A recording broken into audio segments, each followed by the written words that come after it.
Kitab Yeremia pasal 27 yang hari ini disampaikan oleh Pastor Hokit.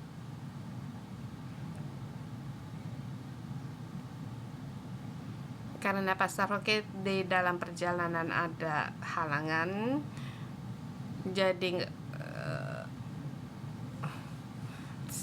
jadi walaupun waktunya singkat untuk menyiapkan kitab hari ini, tetapi dalam kitab Yeremia telah menemani Pastor Hokit telah berpuluhan tahun, makan tidur juga ditemani kitab Yeremia. Tetapi sampai di Gereja 611 Allah memberikan pembaharuan baru terhadap pengenalan akan kitab ini dan melihat hal yang baru. Dan di hari ini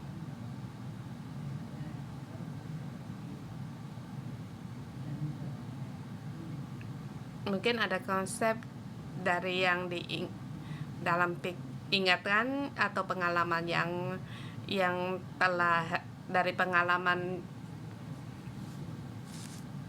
stok dari pengalaman untuk jadi sebenarnya untuk mempersiapkan PowerPoint untuk hari ini nggak cukup waktu.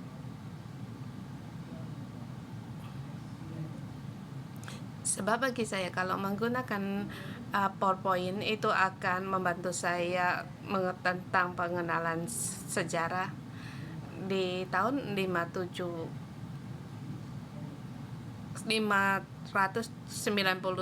sebelum Masehi, hampir di abad 5 dan di abad 6.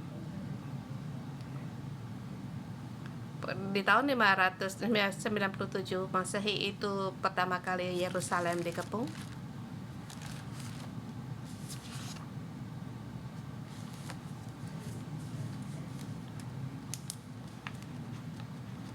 Di tahun 672 sebelum Masehi, Yeremia dipanggil. Dia juga dari lahirnya juga dalam masa yang di surga ya sulit, tetapi dia terus untuk menubuat, dan Allah berkata kepada Yeremia untuk melihat di jalan-jalan, jika diketemukan orang benar maka aku akan mengampuni kota ini. Ingatkan kamu akan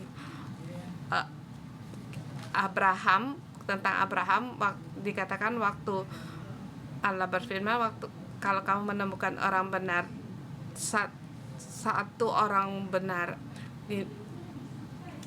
orang benar di sini, aku akan mengampuni dosa kali kota ini. Di zaman Yeremia dipenuhi dengan penyembahan berhala, dan suatu hari Allah berfirman kepada Yeremia, walaupun Musa atau Samuel di depanku berdoa, tetapi hari ini rakyat ini tidak bisa diampuni, dan Allah menyarankan untuk jangan lagi berdoa untuk mereka, sebab nasib mereka yaitu pada maut. Dan di sebelum tahun 597 sebelum Masehi, bermacam bencana di situ menimpa di Yehuda, baik itu kelaparan, bencana kelaparan. Ingatkah kalian di ayat ini?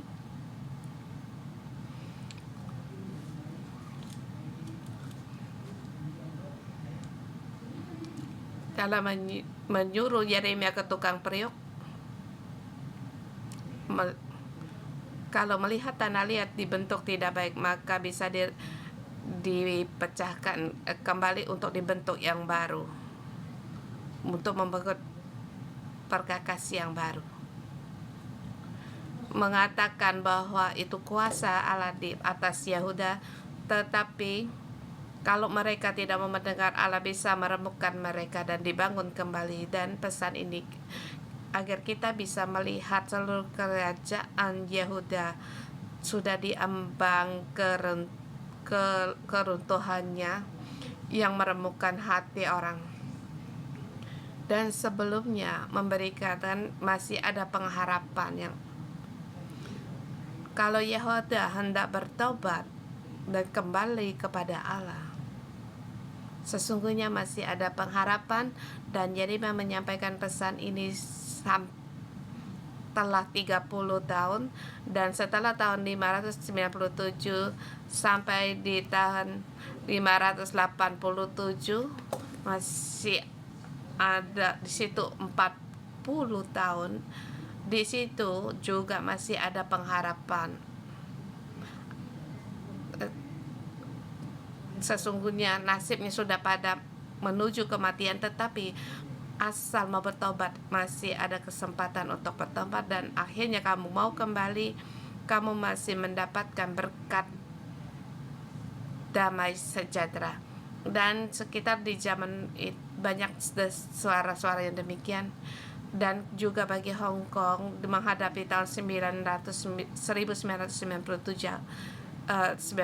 banyak dengan berita-berita yang demikian.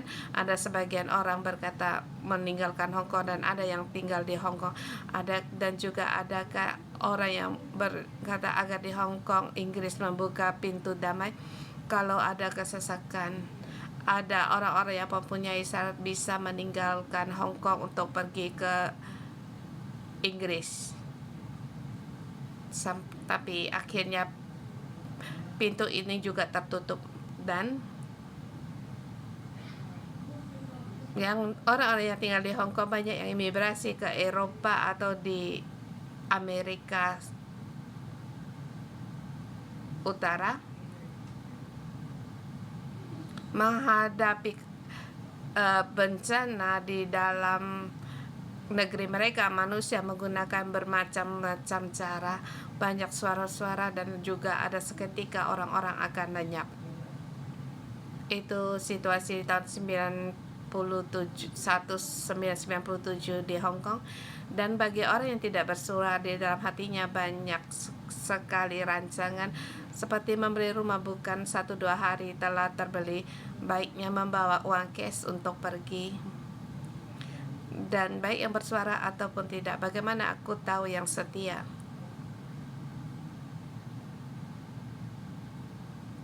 Latar belakang tujuannya itu yang setia. Dia ingin pergi tetapi menyuruh orang untuk tinggal diam.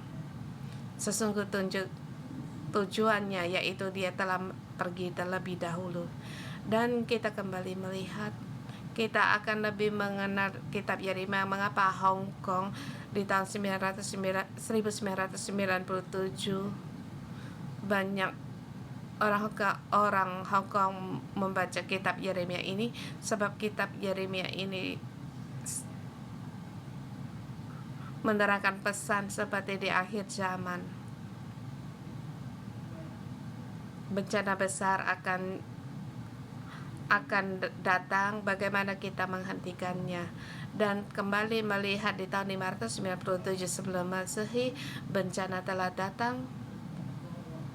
Negara mereka tidak dilenyapkan. Ada sebagian kecil orang yang menyatakan Yeremia bahwa dia bernubuat palsu.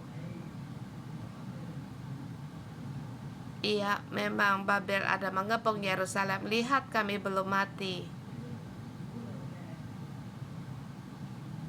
Jadi tradisi kuno itu benar. Ini adalah rumah Allah, ini adalah rumah Allah. Nama Allah ada di sini. Walaupun menghadapi bencana apapun, kita akan aman melewatinya. Yeremia, kamu terlalu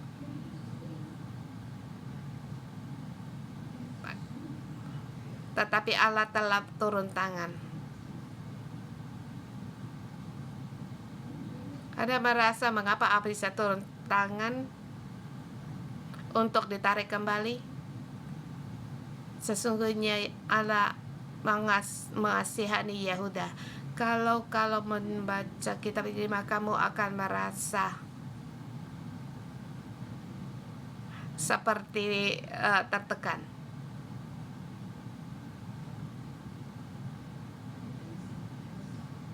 Di dalam kehendaknya untuk mengambil keputusan untuk membinasakan Yehuda, tetapi Allah masih melihat kalau suatu hari mereka hendak akan kembali, maka aku akan menyesal dan tidak akan mendatangkan malapetaka atas mereka. Itu sebelum 30 tahun sebelumnya. Kalau mereka bertobat kembali kepada Tuhan, maka ada keselamatan. Tetapi setelah 30 tahun kemudian dari pesan ini, nubuat ini, ada perubahan. Kamu harus mati, tetapi di dalam aku ada perubahan. Dan juga menjadikan satu tanda koma bagi rakyat Yehuda, sebab Allah masih memberi kesempatan untuk Yehuda bertobat. Di sini perubahan dalam kitab Yeremia, raja pasukan Babel akan datang ke Yehuda. Kamu bisa semua harus takluk kepada Babel. Kamu bisa menyerahkan nyawamu. Seperti dalam perang, kamu menang perang, kamu bisa merampas harta kekayaannya. Tetapi sekarang kamu yang sekarang yang dipikirkan yaitu nyawamu. Sekarang yang lain kamu tidak perlu pikirkan. Kamu bernyerah saja kepada mereka. Dari 597 ada sebelum Masehi ada orang yang menyerah, tetapi orang yang berpegang pada partai tertentu mereka tidak mau menyerah. Mereka tetap melawan Babel sampai akhirnya Raja Yoyakim di dalam keributan ini dia meninggal. Aku ingin kamu mengingatkan Yoyakim ini. Dia adalah musuh besar dari Yeremia. Dan nubuatan Yeremia terhadap raja ini yang sangat menjadikan, sebab dia tidak dikuburkan dengan penghormatan. Dia seperti kuda, dia seperti keledai yang dibuang. Di sini perbedaan 597 sebelum Mesih. Dulu masih ada kesempatan untuk pertobatan, agar kamu bertobat semua damai akan datang. Kamu akan, walaupun di sini, walaupun mereka dirampas, tidak akan mati.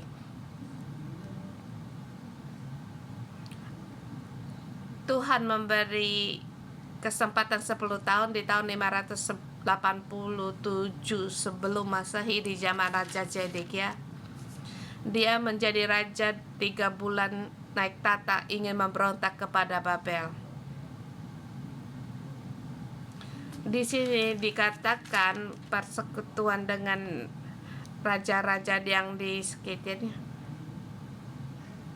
Dulu persekutuan dalam satu kerajaan yang besar, Yehuda, apakah tak tunduk kepada Babel, bekerja sama pada Babel atau Mesir atau Asur? Kedatangan ini terlalu mendadak, jadi belum sampai menjadi negara yang berkuasa yang terbesar.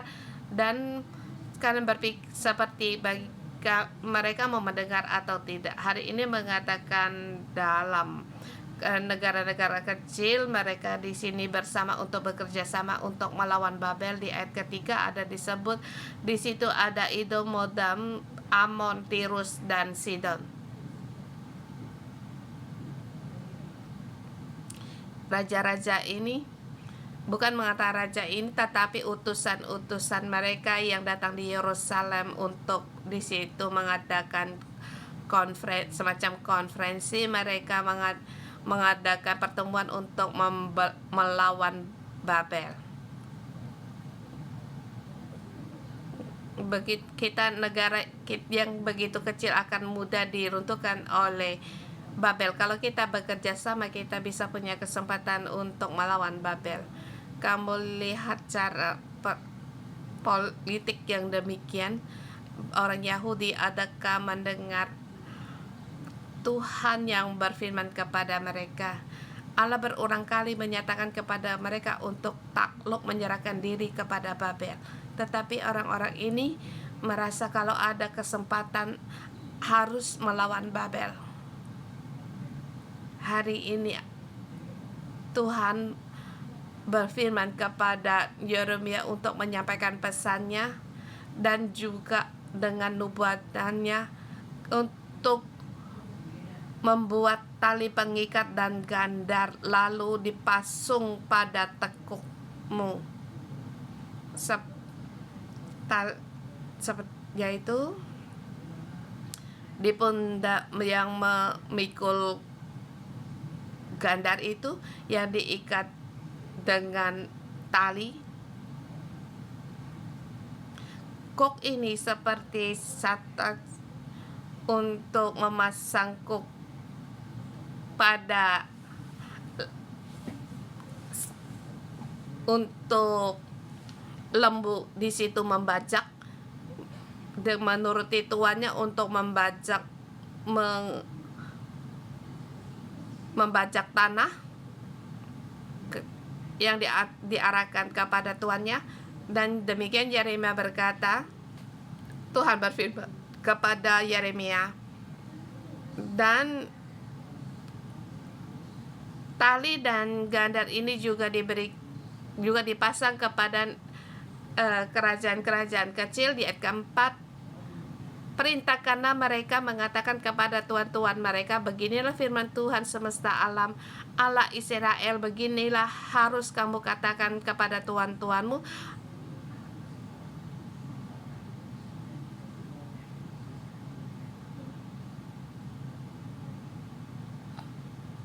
akulah yang menjadi milik bumi, hewan, manusia, hewan di atas muka bumi, dan kekuatanku besar dengan lenganku yang kurentangkan aku memberikan kepada orang-orang benar di mataku. Ini memberikan bahwa Allah yang berkuasa atas bumi ini dan segala isinya. Yang siapa yang hendak diberikan, Tuhan berikan kepada siapa. Jadi janganlah melawan, menyerahlah pada Babel. Bukan dalam keperhatian atau kekuasaan dari politik Babel, tetapi di latar belakang ada tangan Tuhan yang menyarankan agar mereka untuk takluk kepada Babel. Dan 6 dan 7 juga 7 dan 8 juga mengatakan demikian. Kalau mereka mendengar, seperti dikatakan di ayat ke-7, segala bangsa akan takluk kepadanya dan kepada anak dan kepada cucunya, sampai saatnya juga tiba bagi negerinya sendiri, maka banyak bangsa dan raja-raja yang besar akan menaklukkannya. Di sini, untuk takluk kepada Babel ini bukan hal yang mudah, tapi kekuasaan Babel ada di tangan Allah. Dikatakan anak cucu mereka akan menjada mereka, tetapi pada waktunya genap Allah akan mengambilnya kembali. Sampai saatnya tiba bagi negerinya, maka bangsa dan raja-raja yang besar akan menaklukkannya. Kalau kamu Raja Zedekia Raja Yehuda, dan kamu semua utusan-utusan mendengar kabar demikian, bagaimana reaksimu? Hari ini kamu mendengar peringatan ini, walaupun sulit, harus tetap taat.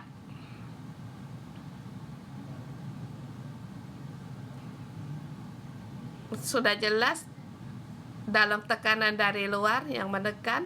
Apakah kamu tidak melawan? Apakah tidak memberontak?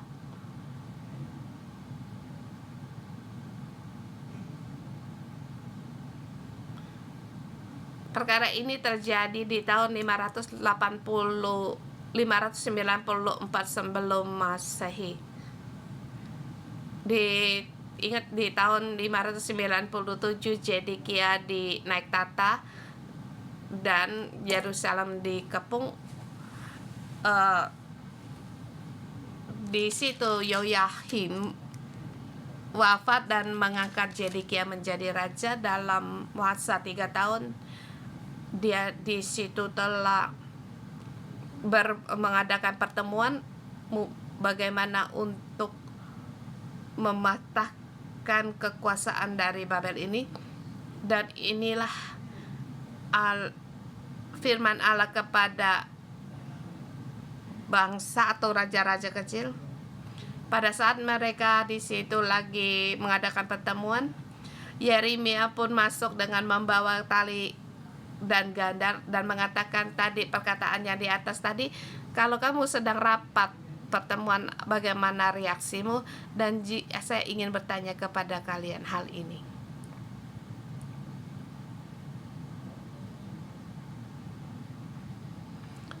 Saya percaya waktu itu tidak ada orang yang mau mendengar, tetapi Yeremia harus menyampaikan pesan ini atau nubuatan ini. Kalau kamu hendak menjadi orang yang disukai orang, jangan menjadi Yeremia, sebab perkataan Yeremia tidak ada yang mendengar. Dia berbicara kepada tembok dan pada angin. Dan dia berkata dia menyatakan bagaimana datangnya malapetaka siang malam menyatakan Yerusalem kamu akan dimusnahkan, kamu harus bertobat. Mereka sudah kebiasaan mendengar. Pada saat Yeremia di zaman itu seperti orang yang bodoh, seperti angin, orang yang gila. Tidak terkira di saat mengadakan rapat negara seketika dia masuk menyuruh mereka untuk menyerah. Dan perkataan yang disampaikan Yeremia itu bukan hal yang baru, menyarankan mereka untuk menyerah. Kalau kita bertanya apakah Yeremia sangat mengasihi negaranya, kalau nabi yang mengasihi negaranya, bagaimana menyuruh negaranya untuk menyerah? Seharusnya untuk bagi negara membuka jalan keluar untuk melarikan, bukan menyuruh negara untuk menuju mati. Tetapi Yeremia, dia sungguh mengasihi Yehuda. Tetapi karena demikian firman Tuhan, dia harus menyampaikannya. Dia bernubuat hal itu. Dan di masa itu tidak ada orang yang mau mendengar.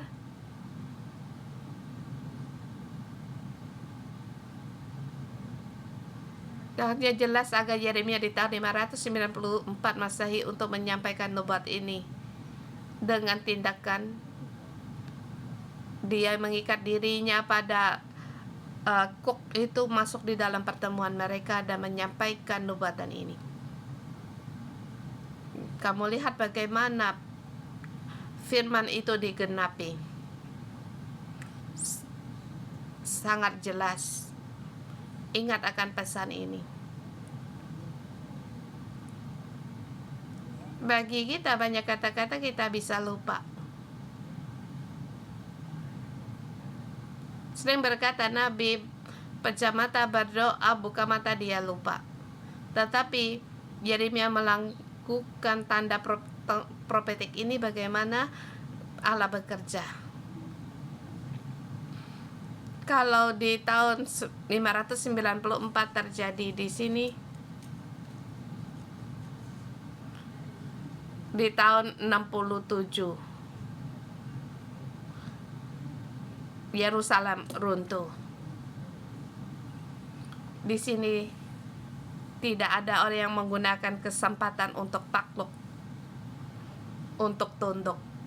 Ayat 8,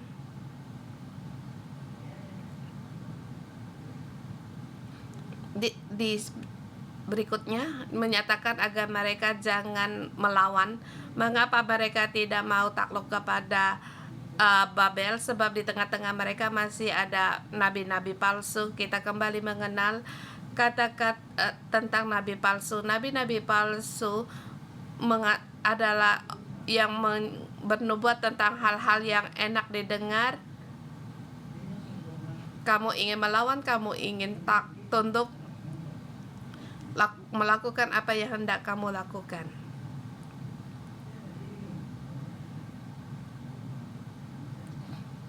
Sebab dalam perdebatan ini orang tidak mau lagi untuk mendengar firman Allah, dan nabi-nabi palsu terus menyatakan nubuatan palsunya. Dikatakan kata-kata yang melawan, menyenangkan hati orang.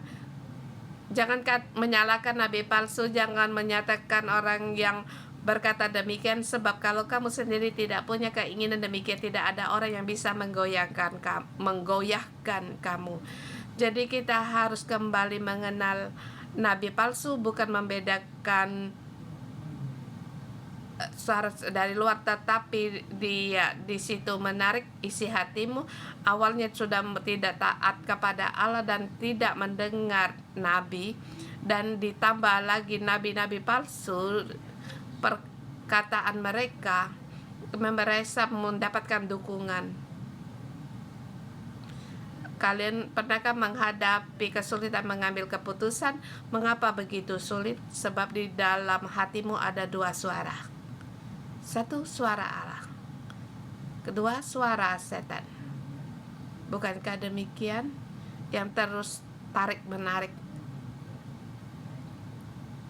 Dan setan pun sangat bersahabat dengan kita.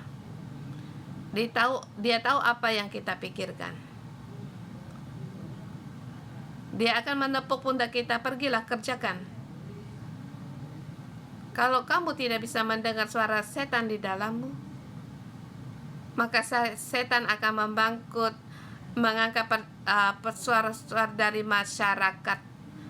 Lihat, orang itu punya orang-orang yang punya kuasa, dia telah berbicara.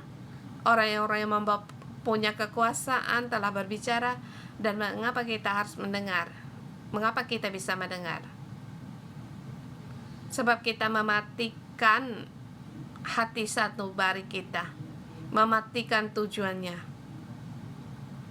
Jadi jangan menyalahkan orang lain, sebab kita mau mendengar karena di dalam hati kita punya pikiran yang sama, yaitu tidak mau takut, tidak mau mendengar Allah, ingin membangkang, memberontak terhadap Babel.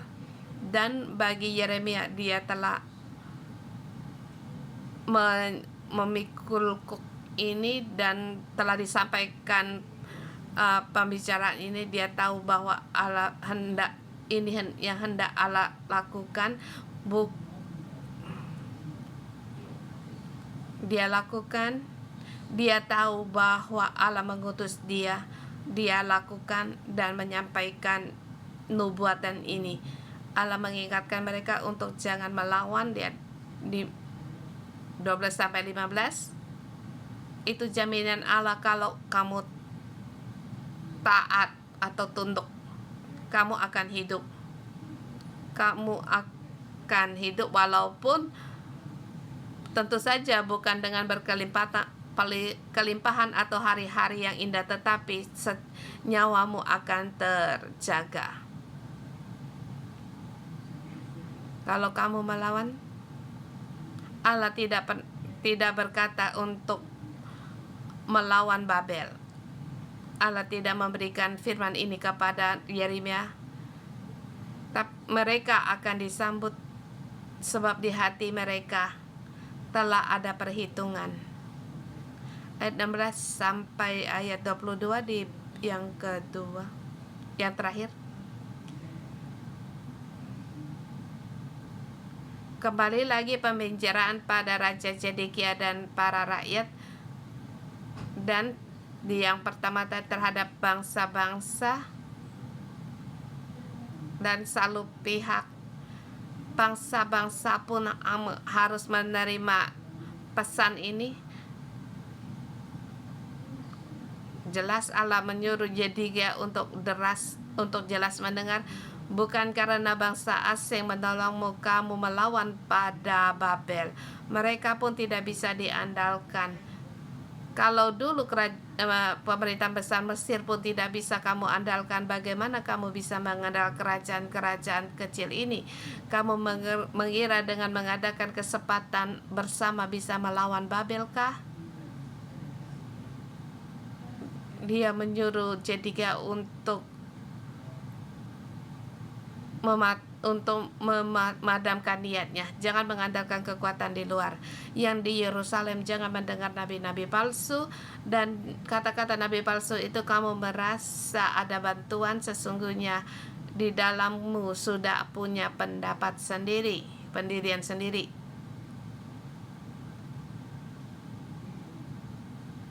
Semuanya ini harus dibuang. Dukungan dari bangsa-bangsa lain harus dibuang.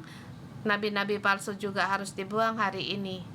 Allah berfirman dengan jelas, takluk kepada Babel, tunduk kepadanya untuk mendapatkan nyawa dan akan hidup. Mengapa aku menjadikan Yerusalem menjadi tempat reruntuhan? Dikatakan ayat 17. Mengapa kota ini harus menjadi reruntuhan? Ayat 18.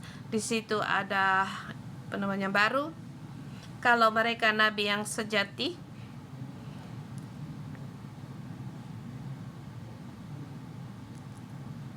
perkakas yang masih tertinggal di Yerusalem tidak perlu diangkut ke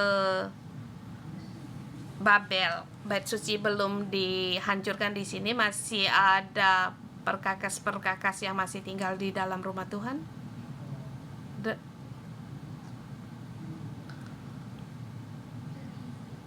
Walaupun waktu pertama kali telah merampas banyak perkakas-perkakas di istana Raja Yehuda dan rumah Tuhan, tetapi masih ada yang ditinggalkan di situ. Kalau sungguh nabi yang sejati, berdoalah untuk agar perkakas ini jangan diangkut ke Babel. Yang masih tertinggal ini jangan dibawa ke Babel. Di tahun 587, tapi bait suci dihancurkan, masih tinggal sedikit sisa-sisa perkakas-perkakas yang tertinggal di rumah Tuhan dan di istana raja. Semuanya diangkut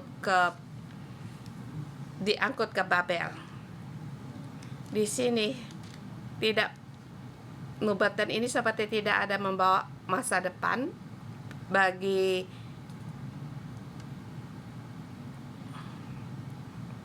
seperti yang disebut bagi pakai palsu. Mereka hanya melihat di masa sekarang, tidak ada pengharapan. Dan ayat 18 sampai akhir itu menyatakan tentang perkakas. Mengapa menyatakan di sini mengatakan perkakas dalam rumah Allah dan istana Yehuda? Perkakas dalam rumah Allah hampir sama dengan Yehonya, sama yang bernama juga Yoyahin. Dia diangkut ke pembuangan. Dia menjadi raja 3 bulan, dia telah ditawan, diangkut ke Babel, dan semua tertuju pada Yoyakim. Ingatkah kamu tentang perumpamaan buah ara yang baik dan yang jelek? Yang diangkut ke pembuangan, nama Konya ini, dia di tahun 597 diangkut seperti kota Yerusalem bisa bernafas, tetapi Di sini Allah berkata Yerusalem dan Raja Zedekia mereka adalah buah ara yang buruk, yang jelek, dan akhirnya juga diangkut ke pembuangan, dan kehendak Allah itu terjadi di zamannya Raja Zedekia. Jadi walaupun perkakas-perkakas rumah Allah diangkut ke pembuangan, tapi di sini ada yang sangat penting, yaitu demikianlah firman Tuhan lalu membawanya kembali di tempat sini. Allah masih ingat akan janjinya. Bait suci telah diruntuhkan, Yerusalem telah hancur. Sepertinya Allah telah lupa kepada janji Daud. Tetapi Allah tidak lupa. Dikatakan hari yang sampai hari kepada hari aku memperhatikannya lagi dan membawa kembali ke tempat ini. Kerajaan diruntuhkan tetapi akan dipulihkan. Jadi kalau kamu mengadakan pertemuan atau rapat terhadap para pengutus utusan besar ini, apa reaksi, bagaimana tanggapanmu? Negara dalam bencana, apakah kita harus melawan Babel atau tidak? Dan orang-orang yang mempunyai kuasa ini, mereka berkata, baiklah kita bekerja sama, adu-adu nasib, ditambah lagi nabi palsu, berkata, apa yang hendak kamu lakukanlah kota ini penuh dengan damai. Lihat di tahun 597 sebelum Masehi, mereka telah dikepung. Lihat di situ, bait suci belum dilunturkan. Kita sampai hari ini masih hidup. Jadi pasal 27 terusan dari pasal 26, di sini masih ada bait suci, rumah Allah jadi damai. Kiranya Tuhan memberkati firman-Nya agar kita mengerti pilihan hati kita. Mengapa ada kata-kata yang tidak berkenan bagi Allah, kita tetap ingin untuk mendengar, atau Allah hendak melakukan melakukan langkah nubuatan dan kehendaknya terjadi pada hari yang ditentukan. Kita pun harus perhatikan semuanya itu, dan kita melihat bagaimana Allah melakukan pekerjaannya di sejarah, dan Allah berkuasa di atas sejarahnya dan di atas kerajaan Yehuda. Allah di atas segala sejarah.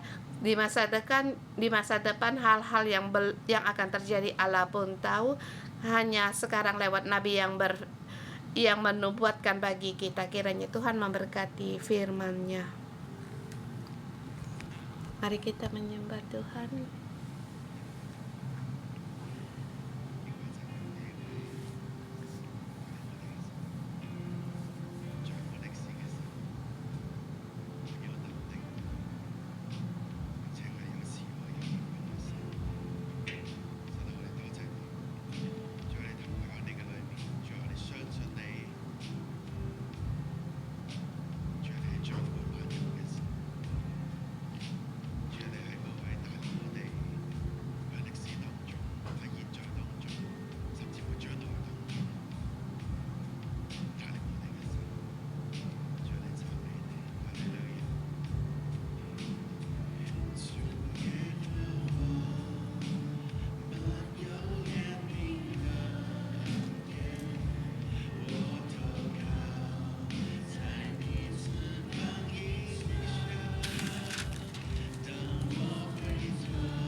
Tuhan, kami berterima kasih kepada Engkau memberikan kami hidup. Tuhan, kami memuji Engkau. Kami hari ini datang kepada di hadapan Engkau. Kami mengaku di dalam hidup kami penuh dengan kelemahan, dan kami hanya melihat perkara dalam hidup kami. Banyak kuk yang kami tanggung, kami tidak mau bersedia untuk mendengar dan taat.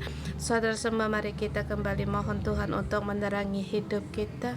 Di dalam hidup kita adakah perkara kita tidak bersedia untuk tunduk taat kepada Allah, walaupun Allah berulang kali kita telah dinasihati, kita tutup telinga, kita tidak mau mendengar.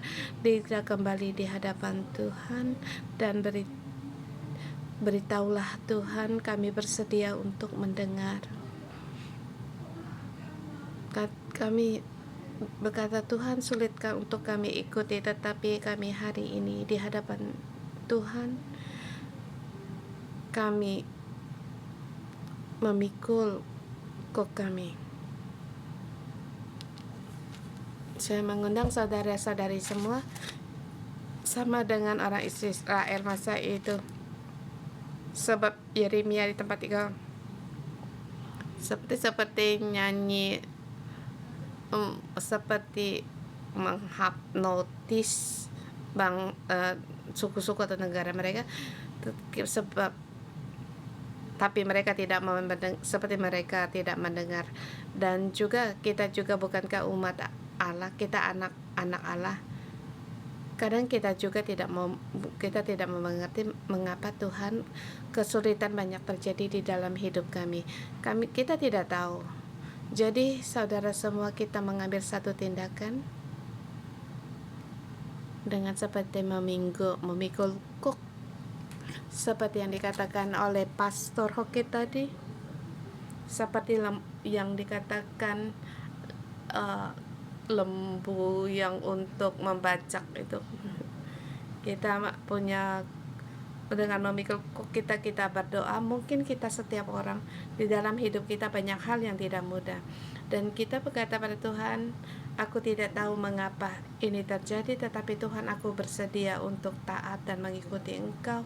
Aku bersedia untuk mengikuti Engkau dan taat. Mari kita bersama kepada Tuhan.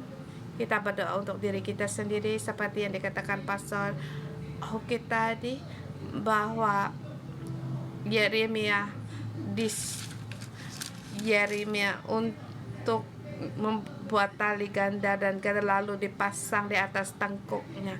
Kita di sini berdoa, kita di dalam kesulitan kita mengikuti Tuhan. Biar kita ingat tindakan ini dan percaya Allah mengikuti kita, dan segala kesusahan akan menjadi sukacita, dan segala kesulitan yang kita hadapan biarlah menjadikan mahkota kemuliaan bagi kita. Mari kita berdoa.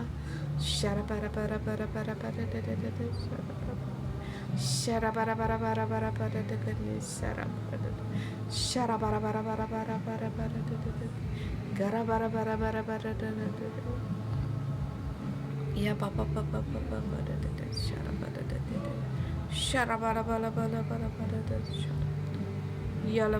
Tuhan, kami berterima kasih dan memuji Engkau. Kiranya Engkau memanggil kami seperti Yeremia, seperti ada kuk di teguk kami.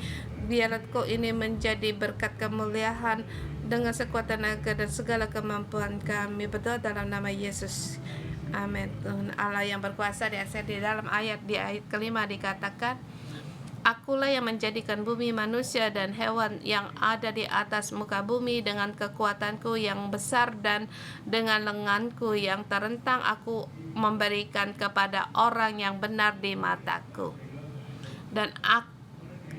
Dan sekarang aku menyerahkan segala negeri di dalam tangannya. Mari kita berdoa kepada negeri-negeri kita. Biarlah kebangkitan rohani terjadi di tempat tinggalmu, di dalam negaramu, dan juga untuk penanam pohon kehidupan. Kita berdoa, dan juga kita berdoa untuk Israel. Israel masuk dalam hari raya 5.785 Yahudi. Yahudi.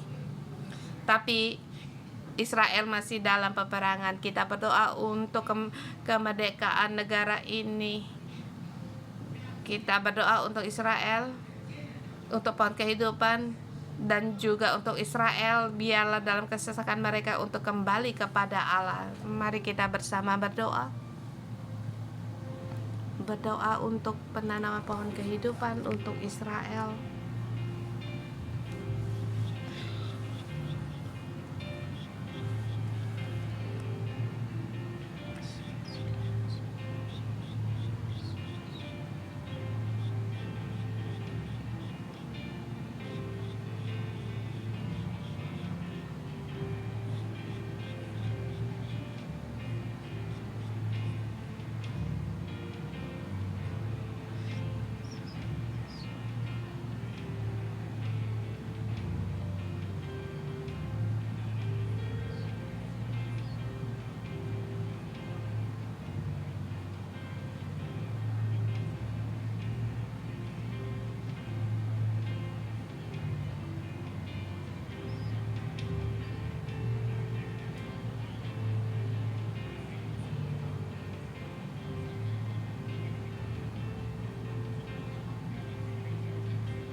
主願你嘅平安臨到響全地嘅當中，特別喺以色列嘅當中，主我哋為著呢個你所愛嘅地方去禱告，主啊聽我哋每一個人喺你面前嘅呼求，主願你嘅平安喺呢個猶太新年嘅日子，神啊你嘅平安要大大嘅臨到響當中，並且響當中，並且響全地嘅當中都有你嘅平安，你嘅榮耀彰顯我哋嘅裏面。主我哋讚美你，我哋高舉你，聽我哋每一個人禱告，主我哋讚你，哈利路亞。有了誰生？每一天尋求你面，當我呼求你的憐憫，就降下你榮耀。每一天尋求你面，聖潔我將我連接，獻上當作活祭，主求你復興這地。每一天尋求你，主你呼求你嘅憐憫，主有你嘅平安，你嘅能力臨到全地嘅當中，就降下你榮耀。每一天尋求你面，聖潔我將我連接，獻上當作活祭，主求你復興這地。主求你復興這地，主求你復興這地。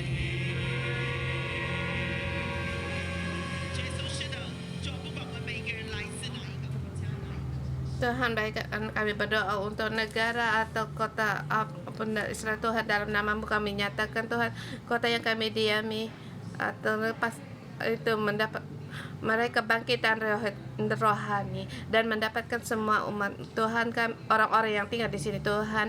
Misi 611 penanaman pohon kehidupan ini terjadi, kiranya Engkau genapi di antara bangsa-bangsa, kiranya bangsa dan juga kami menyerahkan Israel yang Kau kasihi di dalam tangan Engkau.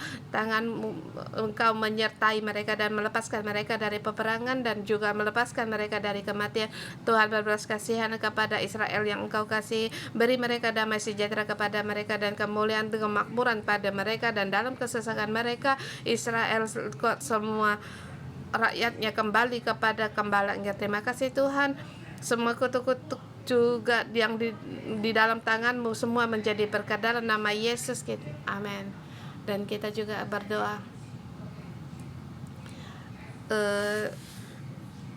rumah-rumah diperkakas, rumah Allah juga diangkut ke pembuangan.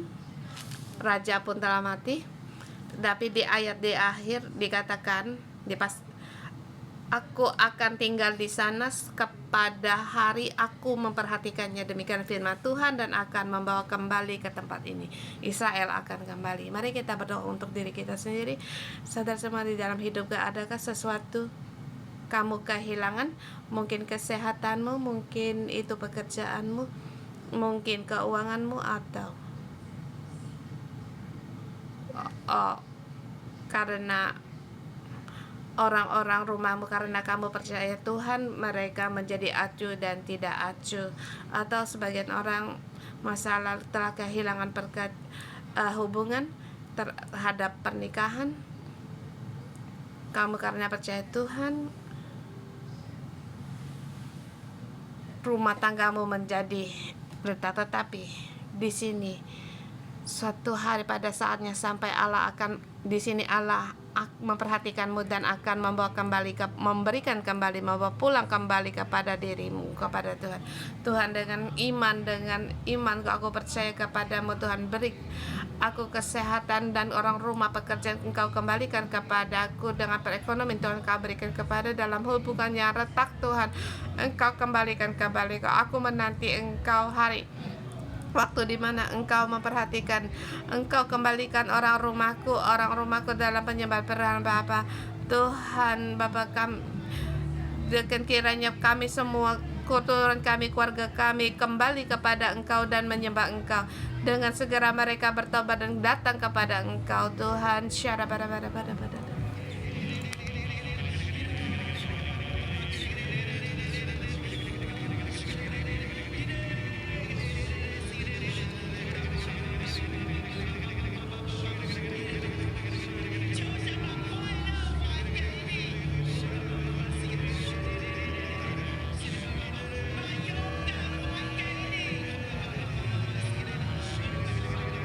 Sukacita Tuhan dibawa kembali kepadamu. Damai sejahtera Tuhan memperhatikan dan membawa kembali kepadamu. Hubungan dikembalikan kepadamu.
Tuhan Yesus, sungguh Engkau Allah yang maha kuasa Tuhan. Dalam nama-Mu Tuhan, berkati saudara-saudari kami dimanapun mereka berada. Dalam nama Tuhan, memberkati-Mu di masa hidup-Mu. Apapun yang sedang kami hadapi, kesan kamu tetap ingat apa yang tindakan yang kamu lakukan, bahwa kamu harus sungguh-sungguh percaya dan pada saat kamu taat kepada situasi yang diberikan Allah kepadamu, waktunya sampai Tuhan akan mengembalikan kepadamu. Dan juga pada saat memuaskan hatimu. Dalam nama Yesus memberkatimu, keluargamu, keturunanmu karena imanmu. Seluruhnya kembali kepada Yesus karena pekerjaanmu, pegawanganmu, kesehatanmu, bahkan di tengah-tengah dalam rumah tanggamu akan bahagia, dan juga yang belum mendapatkan pendamping yang baik dan sejati. Dan dalam nama Yesus memberkati baik keturunanmu, baik itu anak kandung rohani, lebih lagi makmur dan berkelimpahan. Dalam nama Yesus memberkatimu. Apa yang kau rindukan pada saatnya tiba, kamu akan menanti Tuhan memperhatikan hari-harimu, dan apa yang kamu harapkan semuanya tidak akan gagal. Dalam nama Yesus memberkatimu hari ini di tempat ini, di doamu kepada negara, kota-kotamu, bahkan Israel. Suatu hari kamu akan melihat tempat yang kamu diami dan Israel akan mengalami kebangkitan rohani yang besar. Demikian aku memberkatimu dalam nama Yesus Kristus. Haleluya, amin. Tuhan Yesus memberkati.